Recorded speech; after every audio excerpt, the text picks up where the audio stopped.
Brasil, muito boa tarde para você ligado aqui no YouTube, no Facebook, na Rádio Exclusiva FM em todo o Brasil. Estamos ao vivo, são 2 horas 30 minutos e 42 segundos e está começando mais uma edição do JP no Lance para você. Hoje, dia 28 de maio, o ano 2018. E vamos falar do que hoje? Hoje vamos falar sobre a Copa do Mundo. Não a Copa de 2018 que tá na cara do gol, mas sim a Copa de 1998. Aquela que o Brasil perdeu de 3-0 da França. Aquela que aconteceu aquele incidente com o Ronaldinho. E ninguém até hoje explicou o que houve. Às 2 horas 31 minutos e 36 segundos. Está no ar pelo YouTube, pelo Facebook, pela Rádio Exclusiva para todo o Brasil.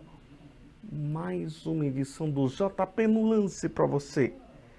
E estamos começando o especial O Mistério da Copa de 98 na França.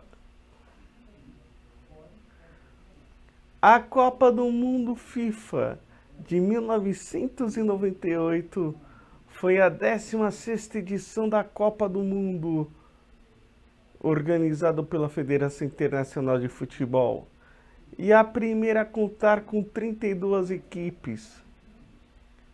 Ocorreu no dia 10 de junho até o dia 12 de julho. Só um breve comentário: 10 de junho foi o dia que o Brasil venceu por 2-0 o time da Escócia no estádio de Saint-Denis. Foi um jogo que ocorreu numa quarta-feira à tarde, abertura da Copa do Mundo. Os gols foram de Ronaldo, o Gordinho, e ele, Carlos César Sampaio Campos. Quem é Carlos César Sampaio Campos? O César Sampaio, que era volante do Palmeiras, foi revelado pelo Santos, passou no Japão, no São Paulo, no Corinthians e atualmente é comentarista da Rádio Jovem Pan de São Paulo. O evento foi sediado na França pela segunda vez, tendo partidas realizadas. Aliás, a França tinha sido sede da Copa do Mundo pela primeira vez em 1938. Nas cidades de Saint-Denis, Paris, Marselha, Lens, Lyon, Nantes, Toulouse, Saint-Étienne. Aliás, Saint-Étienne, para quem não sabe, foi o time que foi revelado Michel Platini, que jogou a Copa de 86 pela França, e a de 82 e a de 78. Bordeaux e Montpellier. 32 seleções participaram da Copa do Mundo.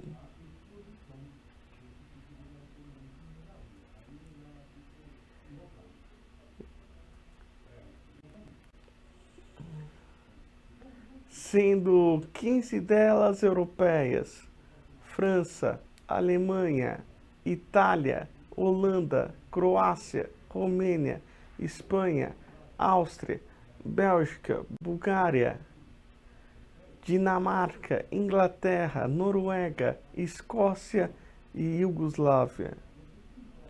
8 americanas. Quando a gente fala americanas, inclui a América do Sul, a América do Norte e a América Central, tanto a Conmebol como a CONCACAF. E foram elas: Brasil, Argentina, Jamaica, México, Estados Unidos, Chile, Colômbia e Paraguai. 5 africanas: Camarões, Marrocos, Nigéria, África do Sul e Tunísia.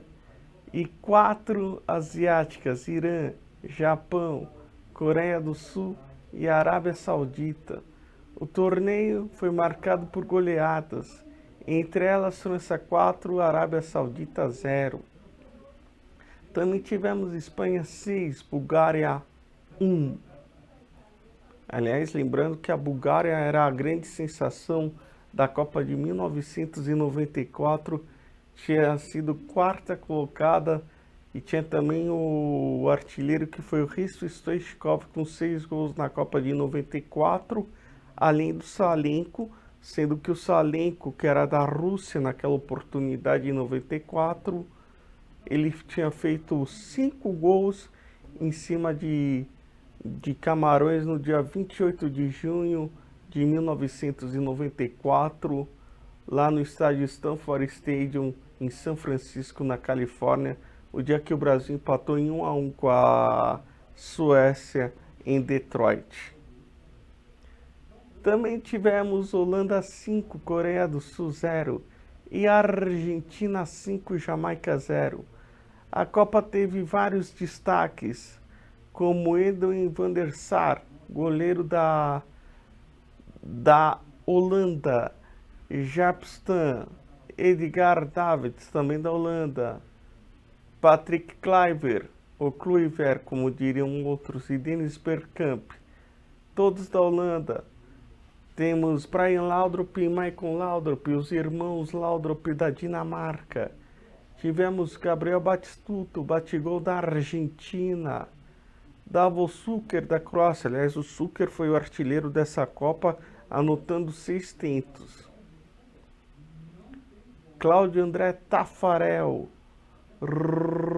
Ronaldo, Rivaldo, Bebeto, Dunga, Cafu e Roberto Carlos pelo lado brasileiro, e Lilian Thuram, além de Marcel Desailly,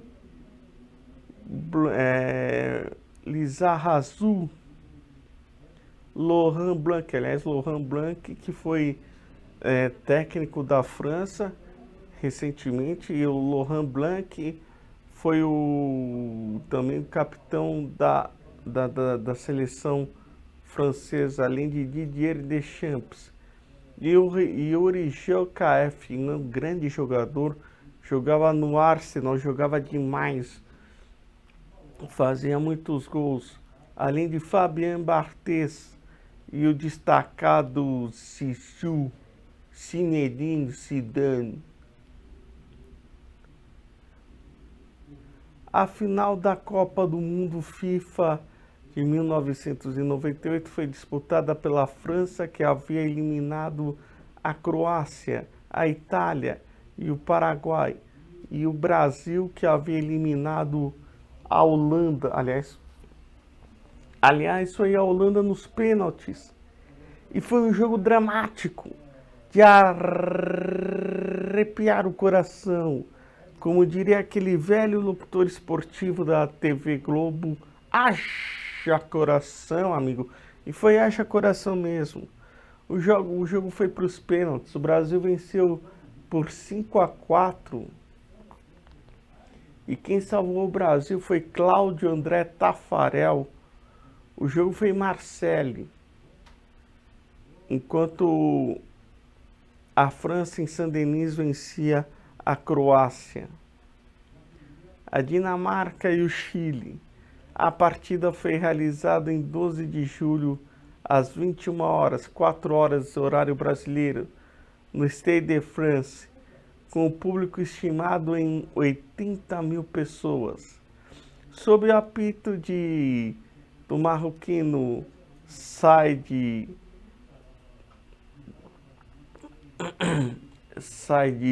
Belkbia. Zinedine Zidane marcou 2 vezes no primeiro tempo e Emmanuel Petit ampliou o marcador aos 48 da segunda etapa, terminando a partida em 3-0 para a França, derrotando a seleção brasileira, então a última campeã do mundo. e única tetracampeã na época. A Itália se tornaria tetra em 2006, quando o Brasil já era penta. O capitão francês Didier Deschamps levantou a taça do primeiro título da França em Copas do Mundo. A cobertura foi pela TV brasileira, foi feita por Rede Globo, Redes Globo, Bandeirantes, Record, SBT e a extinta TV Manchete pela TV aberta. Para quem não sabe, a TV Manchete, a atual Rede TV, era o canal 9 de São Paulo. Tinha sede aqui próxima, aqui na zona norte de São Paulo, no bairro do Limão, onde atualmente se ocupa a editora Scala. Também teve transmissão da ESPN Brasil e Sport TV. Na Globo, os locutores da Copa foram eles. Foram esses três que todo mundo já sabe quem são: Carlos Eduardo Galvão Bueno dos Santos, Luiz Roberto Demúcio e Kleber Tadeu Machado, além do saudoso Maurício Torres. Os comentaristas foram Paulo Roberto Falcão, Pelé, Arnaldo César Coelho, José Roberto Reit Júnior, Casagrande, além da participação especial de Romário, o Peixe. Fala aí, Peixe.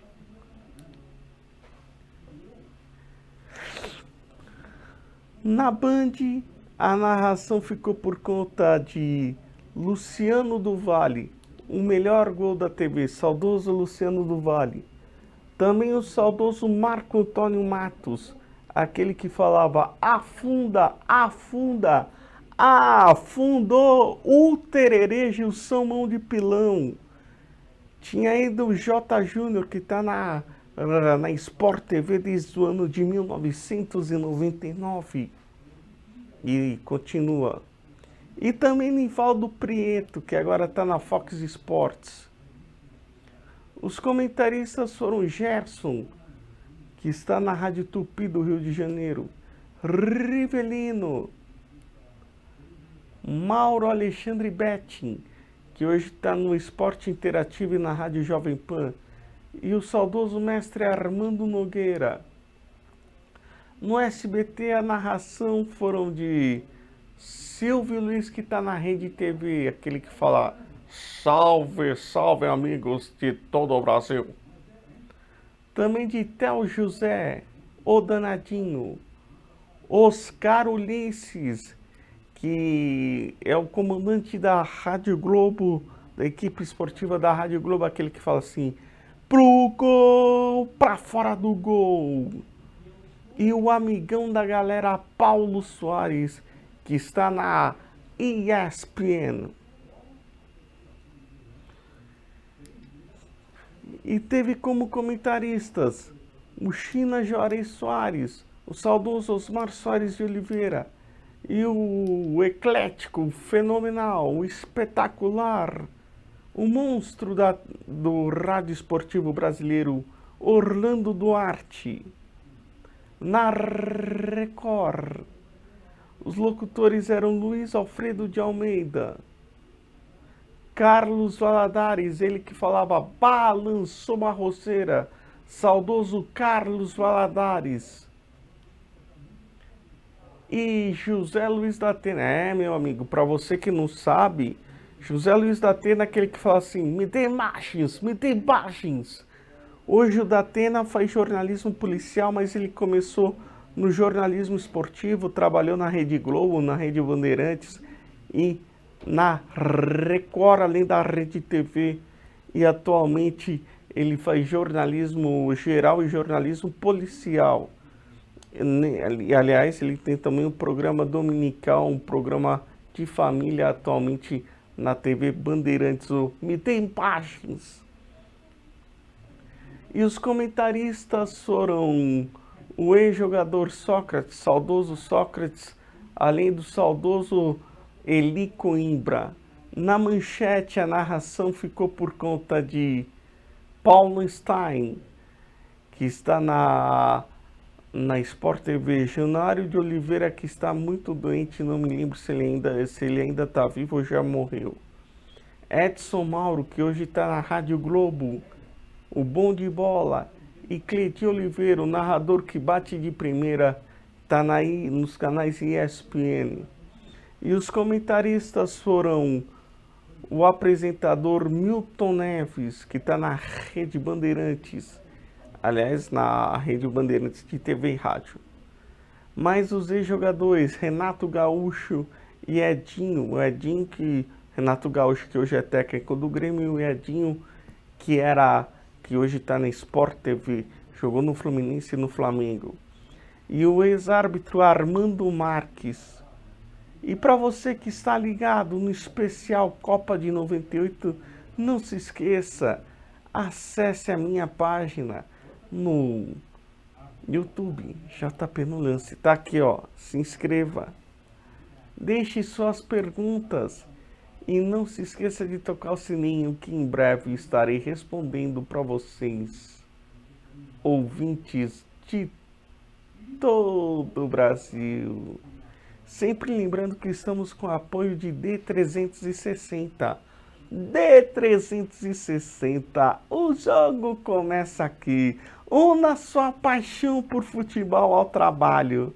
Uma escola de cursos livres com uma proposta diferente. Alguns cursos do D360 temos, sabe o quê? Marketing do futebol, oficina de apresentadores, comentarista esportivo e muito mais. Saiba mais em www.d360.com. Repito, www.d360.com.br. O endereço está aqui embaixo na tela para você. O torneio, a fase inicial da competição, teve sua fórmula modificada em relação à edição anterior.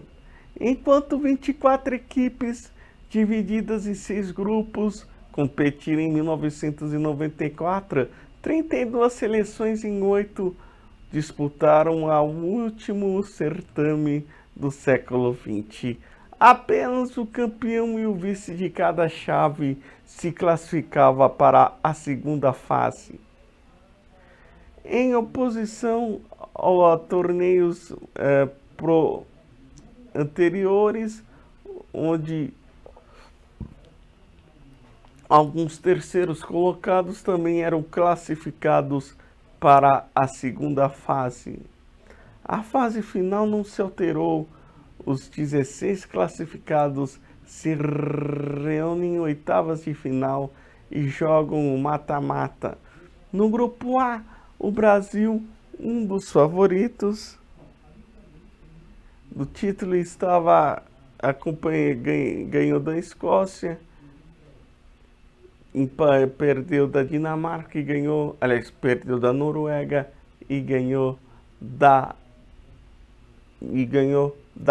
Escócia.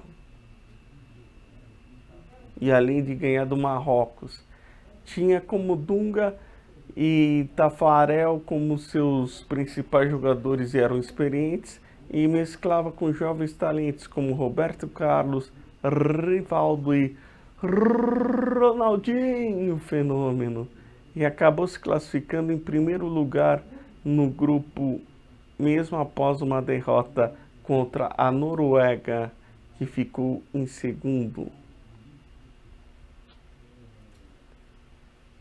No equilibrado grupo B, a Itália, vice-campeã da última Copa, confirmou o favoritismo e se classificou na última rodada após o empate com o Chile.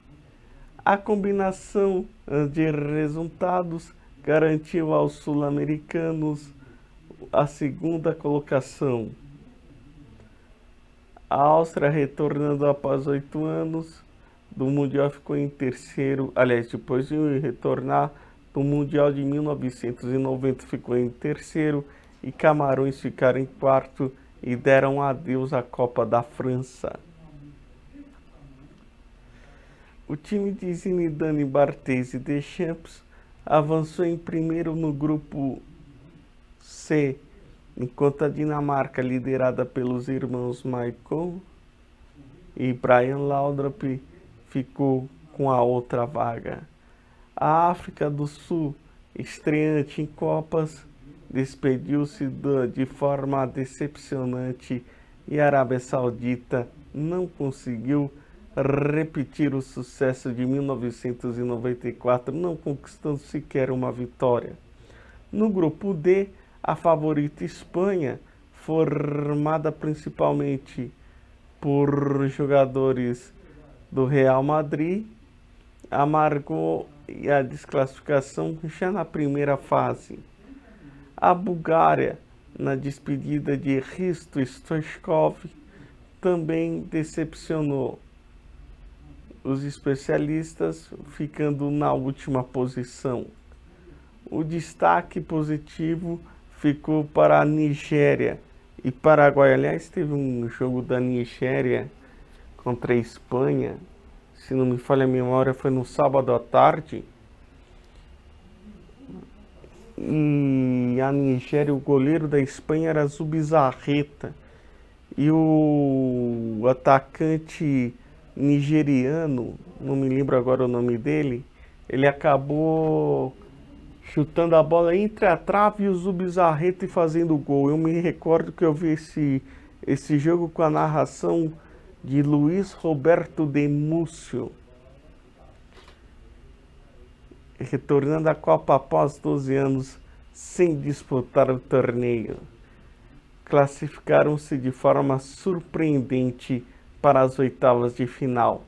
Já a Holanda e o México classificaram-se no disputado grupo E, enquanto Coreia do Sul e Bélgica lamentavelmente não conseguiram passar de fase. O grupo F representava um tom político na Copa. Aliás, foi bem interessante porque teve Irã e Estados Unidos, e esse jogo foi um jogo, entre aspas, de selar a paz. Eles foram rivais no campo, eles são rivais no campo diplomático e fizeram uma disputa leal em campo. E uma coisa interessante é que os jogadores entraram com flores, com ramos de flores na mão, e eles trocaram esse presente, esse agrado entre ambos. Foi uma cena bastante interessante naquela ocasião, na Copa de 1998 na França. Mas, apesar disso, nenhuma dessas seleções garantiu a classificação. As vagas ficaram com a Alemanha e a Iugoslávia, que eram as equipes mais fortes da Iugoslávia, que é a atual Sérvia.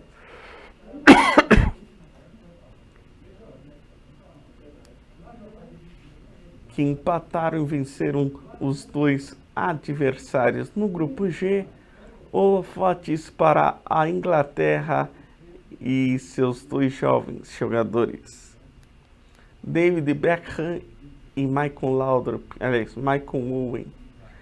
Em campo, a classificação se deu no segundo lugar, atrás da Romênia, de George Hage. Aliás, o Hage foi o grande destaque daquela seleção na Copa de 94. A Colômbia e a Tunísia foram para casa após 20 anos, após sua última participação, foram eliminadas e voltaram para casa. No grupo H, a Argentina, que era dirigida por Daniel Alberto Passarella. Aliás, o Daniel Passarella, eu me lembro daquela época lá, o Passarella, obrigado aí. O Passarella tinha uma história lá bem interessante entre o Passarella, que ele só gostava de convocar jogadores com cabelo curtinho, assim que nem o meu. Nada de cabelo comprido. Ele gostava de jogadores com cabelo curto. Era uma mania idiota dele, mas enfim, cada louco com sua mania. A Argentina venceu suas 3 partidas e garantiu a classificação para as oitavas de final. A Croácia, liderada por Davor Šuker, aliás, o Šuker que foi artilheiro da Copa do Mundo de 98 fazendo 6 gols, ficou com a segunda vaga. Enquanto o Japão e a Jamaica foram eliminados. Aliás, a Jamaica era dirigida pelo técnico René Simões e eles eram estreantes em Copas do Mundo. Oitavas de final. Nas oitavas de final, a Argentina classificou-se nos pênaltis após o empate no tempo normal com a Inglaterra, em um jogo que ficou marcado pela expulsão de David Beckham, irritado pelas provocações de Diego Simeone. Aliás, o Diego Simeone também pegava da medalhinha para baixo. Ele batia mais que Carrasco, pelo amor de Deus. O Brasil também passou de fase após uma goleada sobre o Chile, com 2 gols de Ronaldo.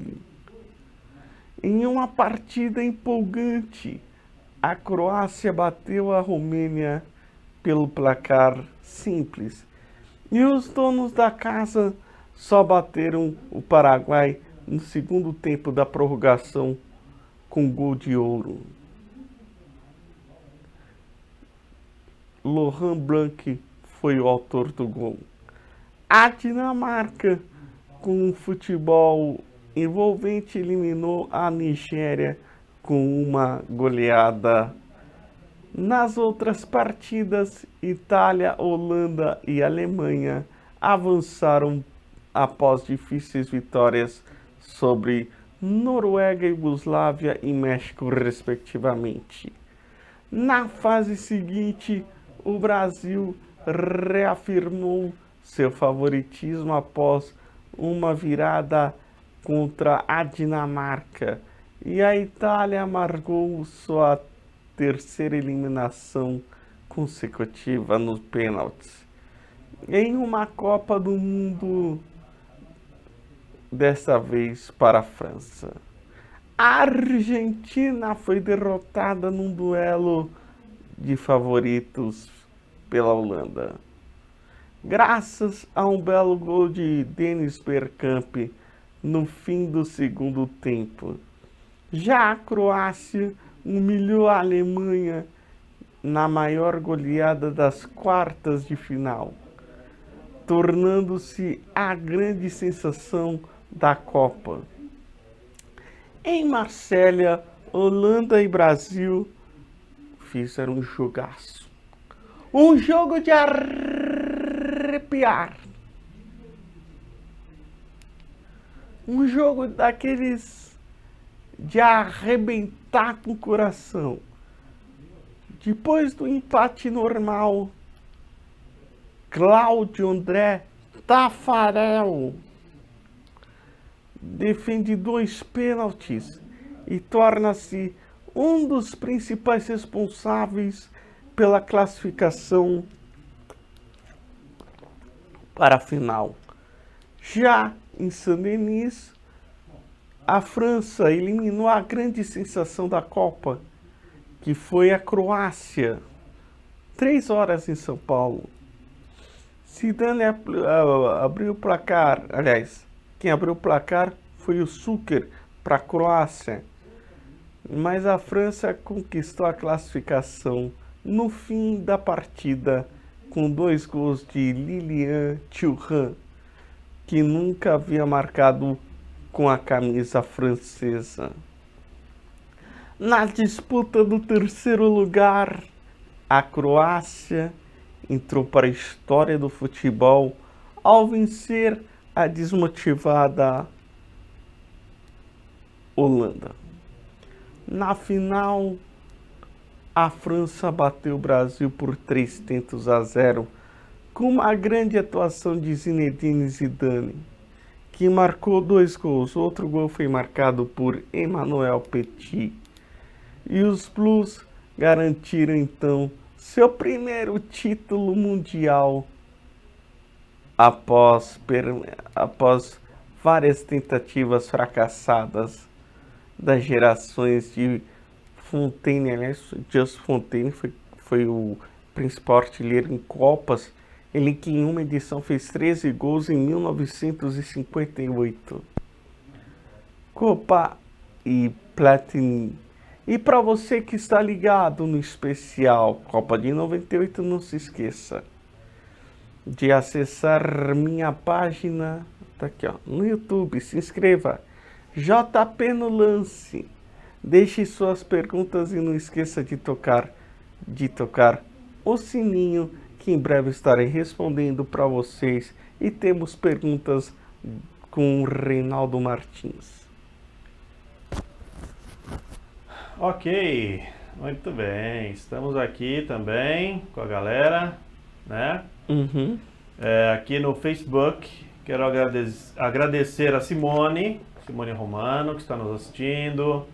Obrigado, Simone. Agradecer ao Paulo Catra e seus comentários incríveis. Alô, Paulo. Acrescentando coisas incríveis para nós.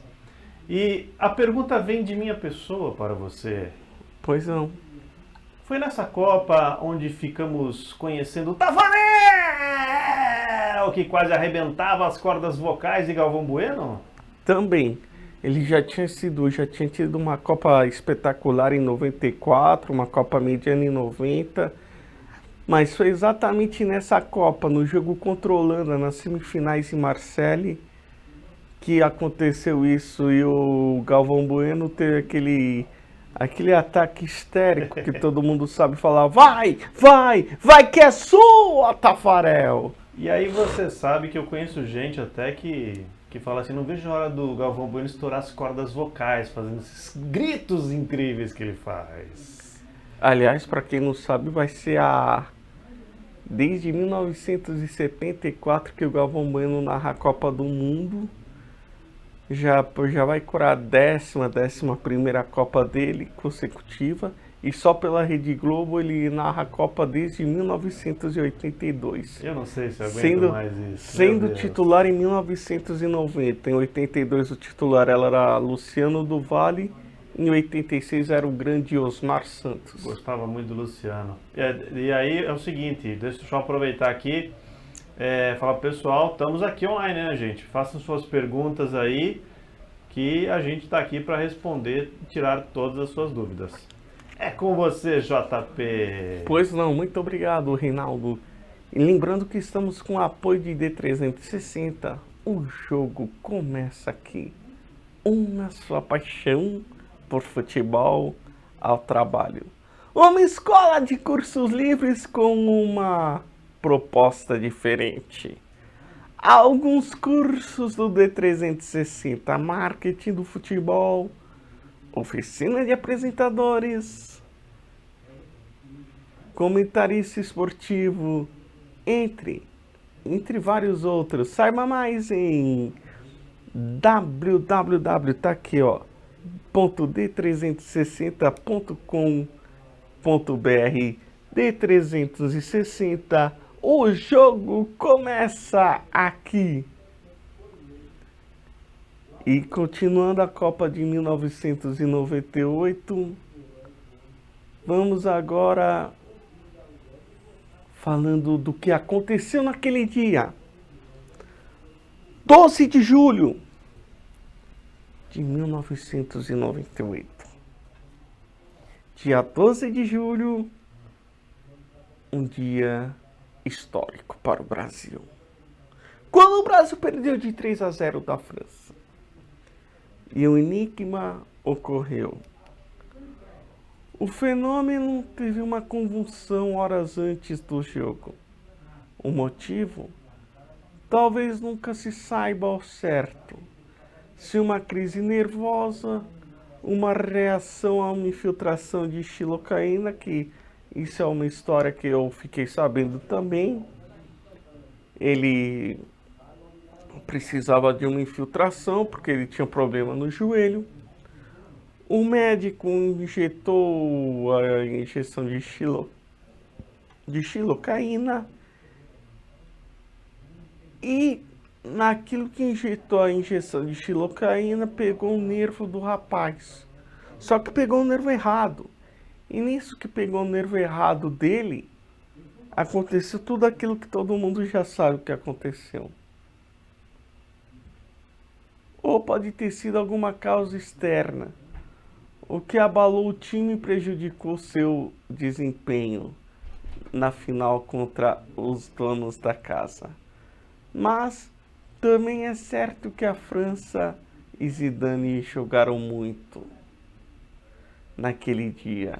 E seria muito difícil para qualquer time do mundo derrotar os franceses.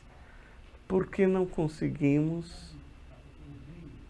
Um programa da TV italiana revelou que Ronaldo sofreu uma crise cardíaca. Essa é a nova versão. Essa é uma versão que nunca ninguém falou.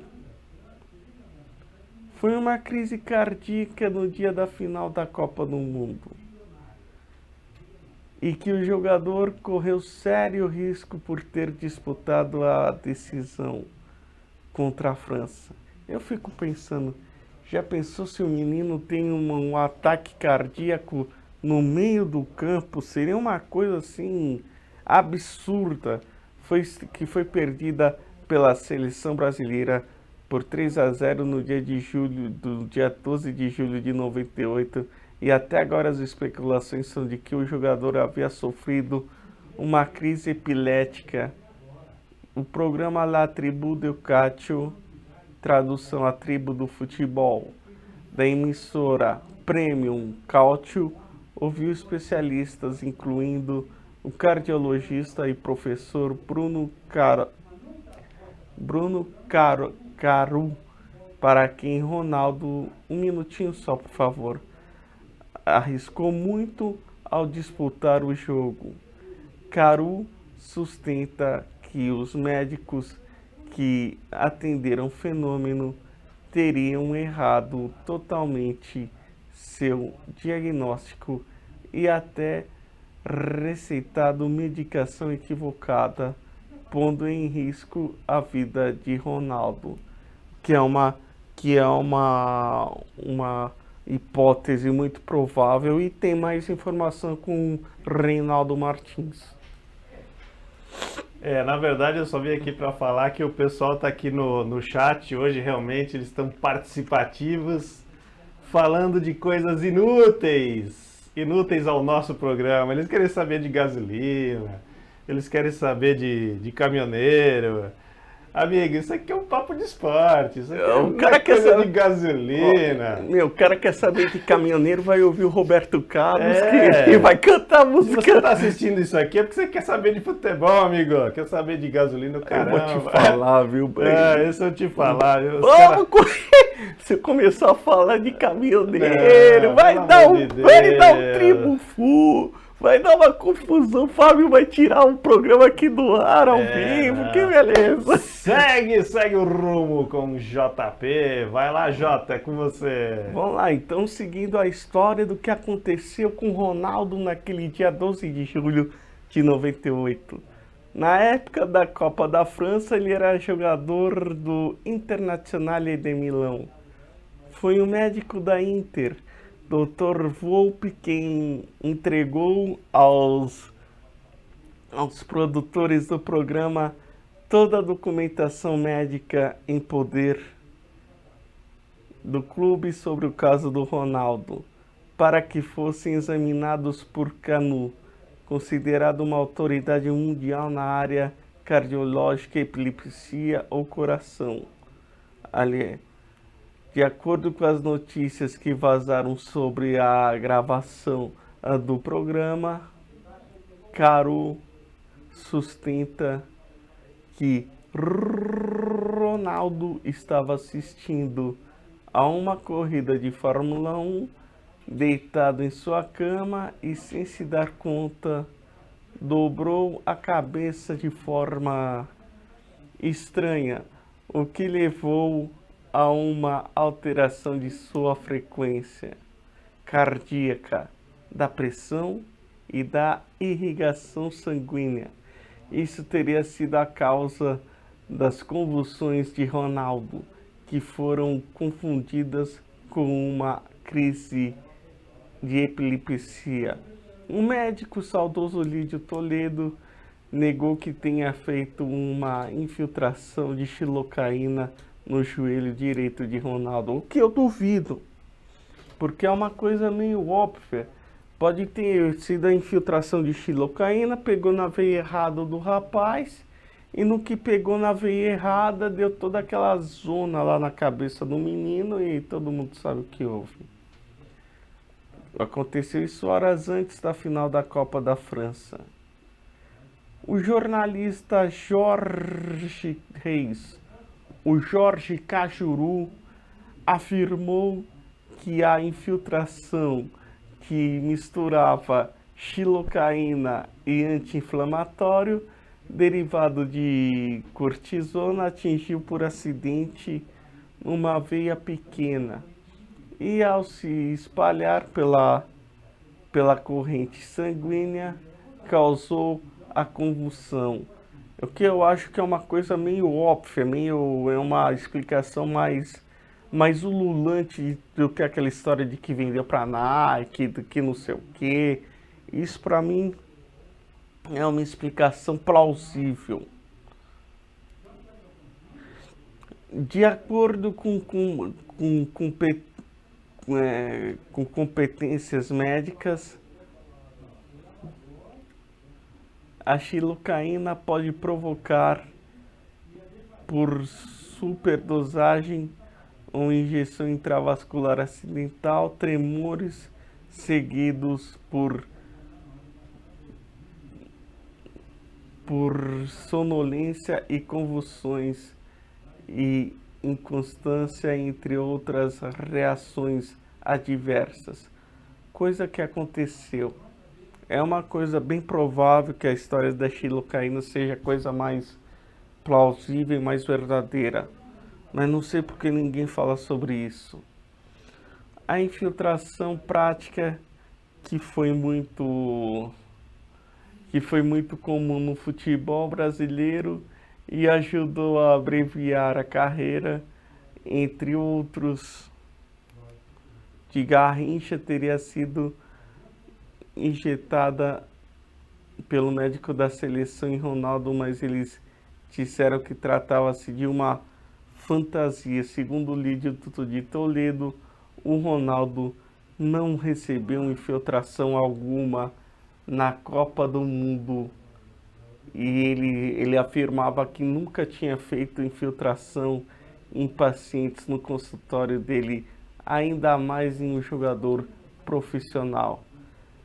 Segundo o Lídio Toledo, ele fala: você acha que sou louco? Aí eu falo: me engana que eu gosto. Me engana que eu gosto. Eu tenho absoluta certeza que o senhor fez essa infiltração. Vai enganar outro. Um dos médicos do Brasil na França, segundo ele, quando alguém faz infiltração para participar de uma partida, a lógica é que a faça momentos antes do jogo e não 7 horas, 8 horas antes da final, como disseram. A assessoria de imprensa da CBF afirmou que a entidade não acredita na nova versão e que Joaquim da Mata e o outro médico que acompanhou a delegação também já deu declarações ao Conselho Regional de Medicina do Rio de Janeiro, assegurando que o atleta não recebeu infiltrações. A assessoria de Ronaldo adotou o mesmo discurso, dizendo que ele só tomou Voltaren. Ele tomou amigos do Brasil. Ele tomou Voltaren, um analgésico, e não foi infiltração.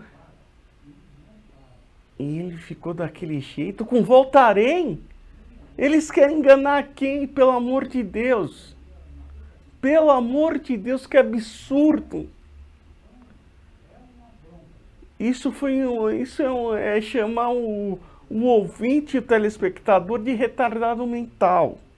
E para você que está ligado no especial Copa de 98, não se esqueça de acessar a minha página no YouTube. Tá aqui, ó, JP no lance, se inscreva-se. Faça suas perguntas e não esqueça de tocar o sininho que em breve estarei respondendo para vocês. Estamos sempre com o apoio de D360. D360, o jogo começa aqui. Una sua paixão por futebol ao trabalho. Uma escola de cursos livres com uma proposta diferente. Alguns cursos do D360, marketing do futebol, oficina de apresentadores, comentarista esportivo, entre outros. Saiba mais em d360.com.br. D360, o jogo começa aqui! Em julho de 2010, o jornalista Júnior Lousada recebeu um e-mail dizendo o seguinte: Copa 1998, divulgado o escândalo que todo mundo suspeitava. Talvez isso explique a razão do jogador Leonardo ter declarado a seguinte frase, entre aspas: se as pessoas soubessem o que aconteceu na Copa de 1998, ficariam enojadas. Todos os brasileiros ficaram chocados e tristes por terem perdido a Copa do Mundo na França. Não deveriam. O que está exposto abaixo é a notícia em primeira mão, que está sendo investigada por rádios e jornais de todo o Brasil e alguns estrangeiros mais. Especificamente o Wall Street Journal of Americans e o Gazeta dello Sport, e deve sair na mídia em breve, assim que as provas forem colhidas e confirmarem os fatos comprovados. O Brasil vendeu a Copa do Mundo para a FIFA. Os jogadores titulares brasileiros foram avisados às 13 horas do dia 12 de julho, dia da final, em uma reunião envolvendo o senhor Ricardo Terra Teixeira, na única vez que o presidente da CBF compareceu a uma preleção da seleção. O então técnico Mário Jorge Lobo Zagallo, o senhor Américo Faria, supervisor da seleção, e o senhor Ronald Rovald, representante da patrocinadora Nike. Os jogadores reservas permaneceram em isolamento, em seus quartos ou no lobby do hotel. Em princípio, muito contrariados, os jogadores se recusaram a trocar o pentacampeonato por sediar a Copa do Mundo. A aceitação veio através do pagamento total dos prêmios. 70, eu vou repetir, 70 70 milhões de dólares para cada jogador. Mais um bônus minto, foram 70 mil mais um bônus de 400 mil para todos os jogadores integrantes da comissão técnica. Foram 70 mil dólares e mais 400 mil para ratear entre os jogadores e a comissão técnica. No total, eu sei que foi total de 23 milhões de dólares através da empresa Nike.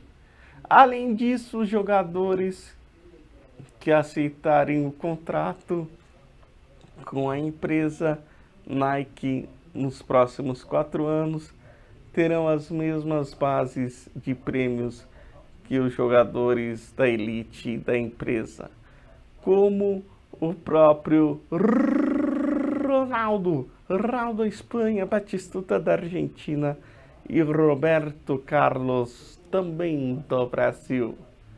Mesmo assim, Ronaldo se recusou a jogar, o que obrigou o técnico Mário Jorge Lobo Zagallo a escalar o jogador Edmundo, o animal, dizendo que Ronaldo estava com problemas no joelho esquerdo.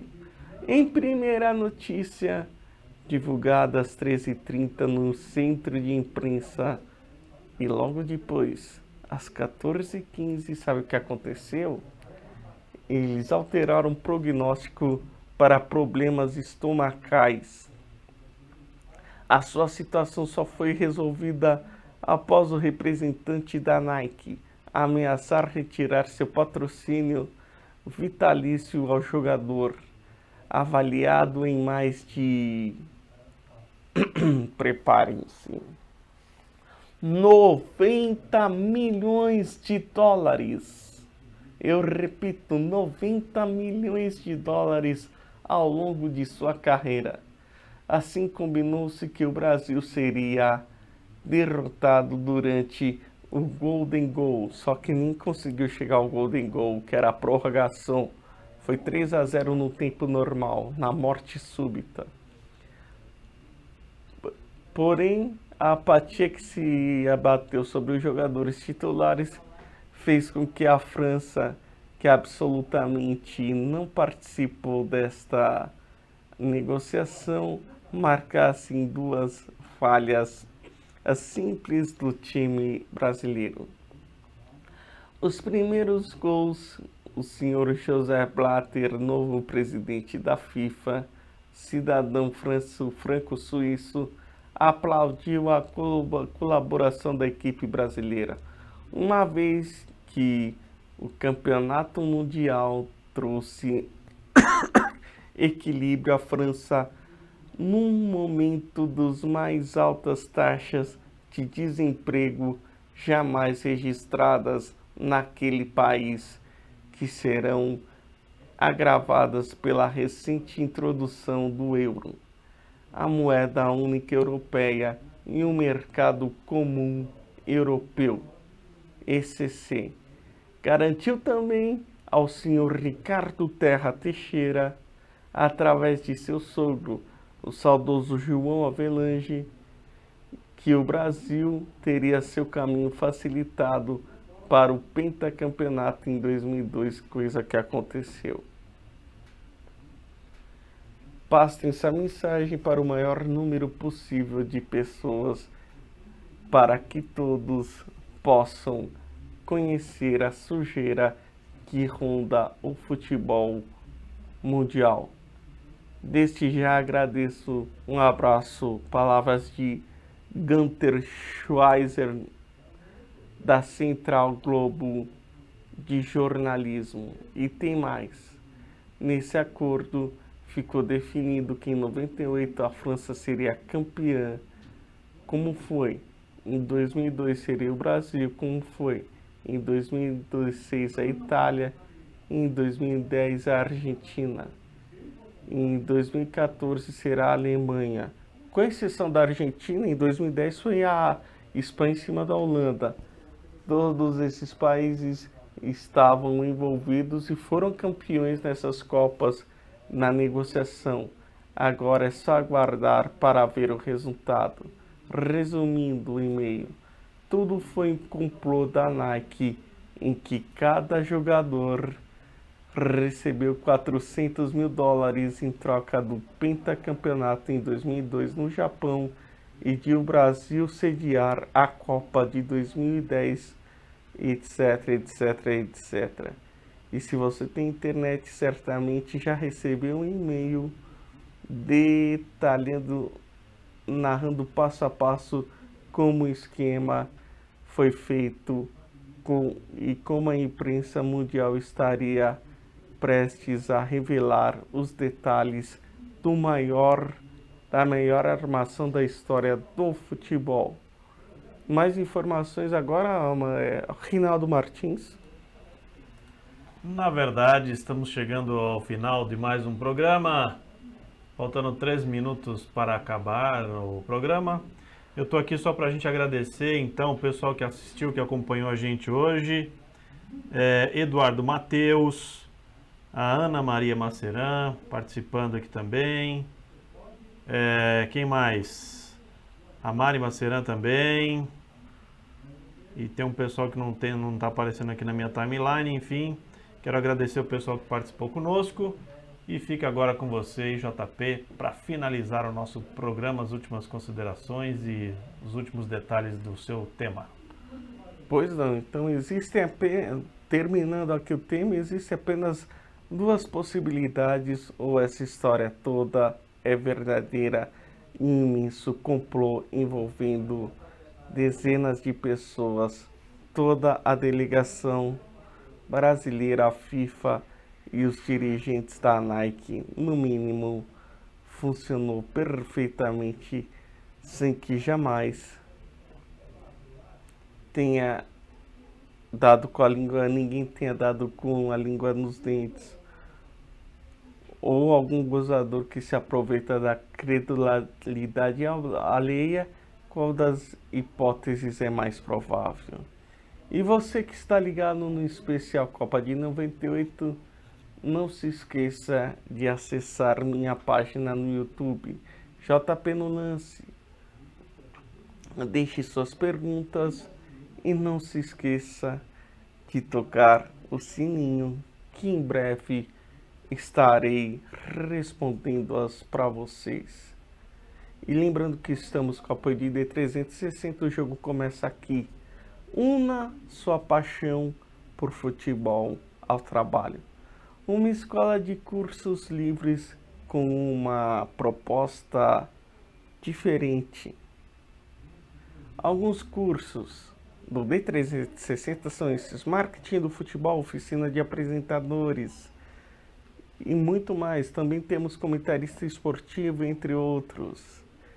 Saiba mais em www.d360.com.br. Agora, qual é a conclusão que a gente chega de tudo isso? A gente chega na conclusão de que eu não acredito na história de ser comprado. Porém, eu acredito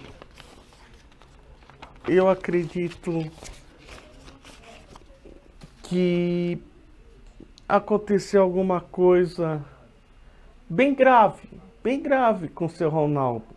Muito grave, que engraçado que toda vez que o Ricardo Teixeira estava envolvido em alguma falcatrua, em alguma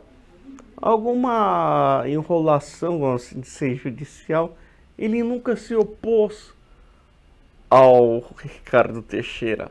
Alguma coisa de bem grave o Ricardo Teixeira sabe do Ronaldo e não vai revelar nunca. E outra, não acredito que os jogadores se venderam. Eu acredito que eles estavam muito preocupados com o que aconteceu com o Ronaldo. Mas é muito estranho que uma seleção que estava relativamente bem na Copa do Mundo, do nada, deu um amarelão em cima da França e perdendo de forma vexatória, não jogando absolutamente nada. E perdendo de 3-0. Isso é uma coisa bem estranha, bem esquisita, onde ninguém se opôs.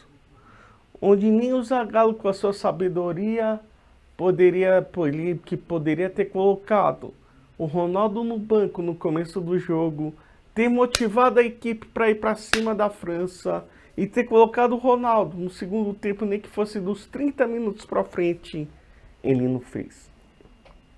Faltou um pouco de sabedoria a uma pessoa tão experiente. Se o Brasil ia ganhar ou não ia, não sei. Mas faltou alguém para motivar o time. Eu não acredito em Copa vendida. Eu acredito nessa história de injeção de xilocaína e mexer com todo o emocional do Ronaldo. Mas que para mim, o Ronaldo também aprontou alguma besteira, fez alguma bobagem. E que o Ricardo Teixeira sabe muito bem. E o Ronaldo tá guardado aqui na manga do Ricardo Teixeira, não resta a menor dúvida. Que a França mereceu ganhar a Copa, mereceu. Mas falar que o Brasil vendeu a Copa para vencer as outras, não acredito. Isso é uma coisa absolutamente estranha. E é por essas e outras que eu não tenho eu tenho certas dúvidas sobre o Ronaldo Luiz Nazário. A todos que participaram, muito obrigado pela sua audiência, pela sua preferência. Semana que vem estamos de volta, quem sabe com gasolina, não sei, né? Até a próxima semana. Valeu, Brasil! Uma ótima semana. Tchau, papai. Tá chegando a Copa, hein? A Rádio Exclusiva vai fazer os Jogos do Brasil na Copa. Não perca. Tchau, fui!